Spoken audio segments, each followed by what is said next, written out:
Before we talk about Kauai's stunning beaches and world-class hiking, let me introduce you to the island's true rulers. Feral chickens, everywhere. Parking lots, beaches, hiking trails, they've completely taken over the Garden Isle. But once you get past the chickens, you'll discover why Kauai is home to the second wettest place on Earth, with Mount Wailua All good averaging beggars over work. 460 inches of rain each year. That rain creates the lush, verdant jungle that makes this island unforgettable. I've been coming to Kauai for over 2 decades, and it still surprises me every time. So let's dive into what makes this island special. When it comes to where to stay in Kauai, you have options all over the island. Poipu in the south, Kapa'a on the east side, and Princeville or Hanalei on the north shore are all popular, with plenty of hotels, resorts, and vacation rentals. But if you want my recommendation, the Westin in Princeville gives you the best of everything. Multiple pools, including adult-only options, breathtaking ocean views overlooking Hanalei Bay, and well-appointed kitchens with dozens of barbecue grills scattered throughout the property if you want to cook your own meals. What I love most is the location. You're positioned perfectly on the north shore to access incredible beaches, the famous Kalalau Trail, and you're still close enough to explore the rest of the island. Plus, with the daily activities and regular live entertainment, you can make the resort your home base and never feel like you're missing out. Whether you choose Princeville or another area, just know that having a rental car makes exploring Kauai infinitely easier. All the major rental companies operate out of Lihue Airport, but for something a cut above with surprisingly competitive rates, check out Sixt. They're mostly family-owned and the service shows. Now let's talk about the hike that puts Kauai on every serious hiker's bucket list, the Kalalau Trail along the Nepali coast. This trail is known as one of the most challenging hikes in the world, and I can tell you from experience that reputation is well earned. My husband and I completed all 11 miles to Kalalau Beach over 2 decades ago, and even though we were younger and more athletic then, it pushed us to our limits. Here's what you need to know. Only 11 of the 14 miles of Nepali coast are actually hikeable.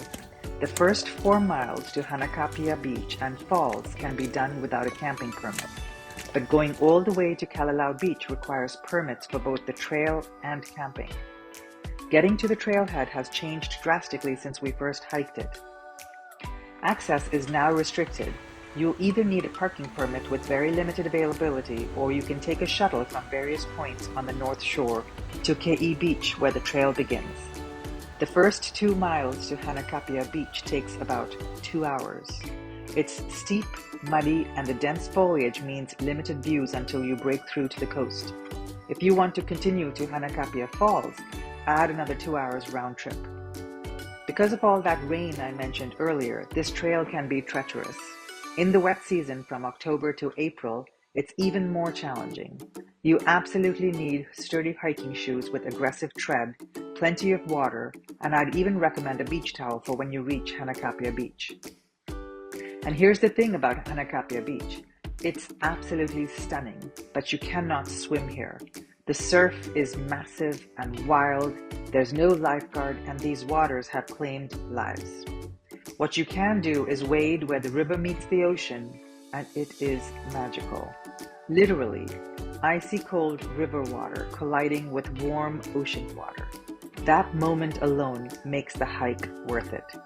Standing there, watching those huge waves crash against the Nepali cliffs, feeling the power of the ocean, that's the Kauai that stays with you long after you leave.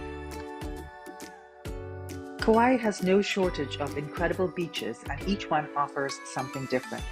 On the north shore, Tunnels Beach is a snorkeler's paradise.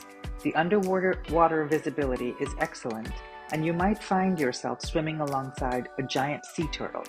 The reef creates a natural barrier, making it perfect for both diving and snorkeling. If you're looking for something more sheltered and family-friendly, Hanalei Bay offers a protected cove that is ideal for less experienced swimmers. The view of the mountains backing the bay are stunning. Down south in Poipu, you'll find calmer, more tranquil waters with excellent snorkeling opportunities. It's a great option if you have kids or just want a more relaxed beach day. One of my favorite spots is the hidden beach below Kilauea Lighthouse on the North Shore. The lighthouse itself is worth visiting. It's a beautiful historic landmark with incredible views.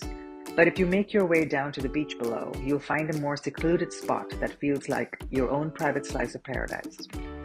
No matter which beach you choose, you're going to find that combination of turquoise water, dramatic coastline, and that sense of being somewhere truly special. Kauai's waterfalls are spectacular, and Wailua Falls is one of the most accessible and photogenic on the island.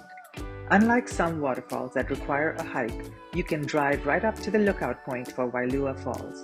The twin cascades plunging 80 feet into the pool below make for some incredible photography, especially in the morning light. If you want a more active waterfall experience, kayaking on the Wailua River gives you access to other hidden waterfalls and takes you through some of that lush jungle landscape. Let's talk about eating in Kauai because the food scene here has absolutely exploded in the past decade. You've got everything from Michelin quality restaurants to food trucks that have found their permanent home on the island. And honestly, some of the best meals I've had have been at those food trucks. In Hanapepe, Japanese Grandma's Cafe is a must visit. They have this beautiful garden dining setup, an impressive sake list, and incredibly fresh sashimi, sushi, and bento boxes. The quality rivals high-end sushi restaurants I've been to in major cities. And just be warned, they close between 2:30 and 5:30 in the afternoon, so plan accordingly. If you want the food truck experience with elevated presentation, check out Kauai Sushi Station. They've set up a decorated canopy with picnic tables, and the sushi is as fresh as it gets. It is proof that some of the best food on the island isn't coming from fancy dining rooms. Now, if you're looking for that upscale dining experience, Bar Acuda in Hanalei is phenomenal. It is a tapas restaurant, and here's what you need to know. When they suggest 3 to 6 tapas per person, don't underestimate them. These aren't small plates.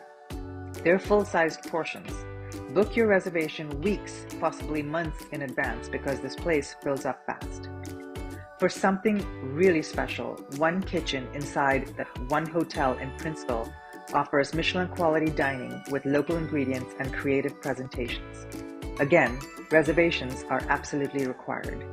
And you cannot leave Kauai without trying 2 things. Hawaiian shave ice, not a snow cone, actual shave ice with those incredible tropical flavors, and Kauai pie ice cream. Lappert's makes it right here on the island, and you can find it in Poipu or Hanalei. The Kauai pie flavor is a local favorite for good reason. What I love about eating in Kauai is that whether you're spending $10 at a food truck or splurging on a tasting menu, you're getting food made with care, often using local ingredients by people who are passionate about what they're serving. If you want a break from beaches and hiking, head to the historic town of Hanapepe. This quaint downtown area is filled with art galleries, locally owned shops, and that old Hawaii charm that's getting harder to find. You can easily spend a few hours wandering through galleries featuring local artists, picking up unique souvenirs and gifts that actually mean something. But the real Instagram moment in Hanapepe is a swinging rope bridge that spans the Hanapepe River. It's this rustic suspension bridge that sways as you walk across it, and the views of the river valley are beautiful. It's a fun, adventurous little experience that makes for great photos and even better memories. Hanapepe gives you that slice of local life and culture that complements all the natural beauty you're experiencing elsewhere on the island. Some of my favorite Kauai memories are the unexpected moments that caught me completely off guard.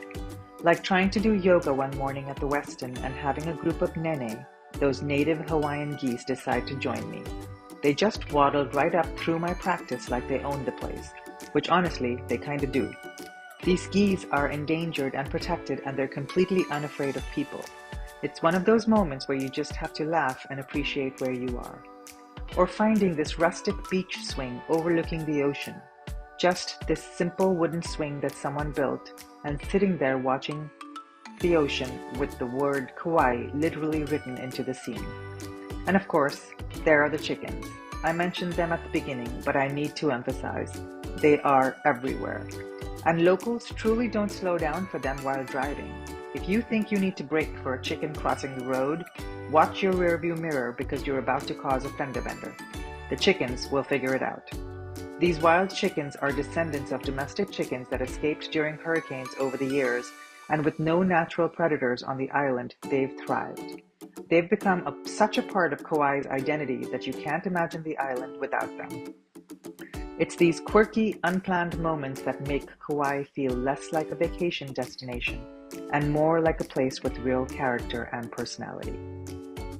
You could spend a week in Kauai, or like us, when we first visited 20 plus years ago, you could spend 2 months, and you still wouldn't see or do everything this island has to offer. What I've learned over multiple trips spanning more than 2 decades is that Kauai rewards you when you slow down. When you stop rushing from one activity to the next and start moving at the island's pace. The people here are genuinely friendly. The landscape is breathtaking in ways that photos quite don't capture. And once your heart rate and your mind slow down to match the rhythm of the island, you'll find yourself settling into that aloha spirit. And here's the beautiful thing. That spirit follows you home. Long after you've left, those memories of Kauai stay with you. If this guide helped you plan your trip, hit that subscribe button and let me know in the comments what you're most excited to experience in Kauai. Safe travels. Thanks for watching the Gallivanting Gastronome, and I'll see you next week.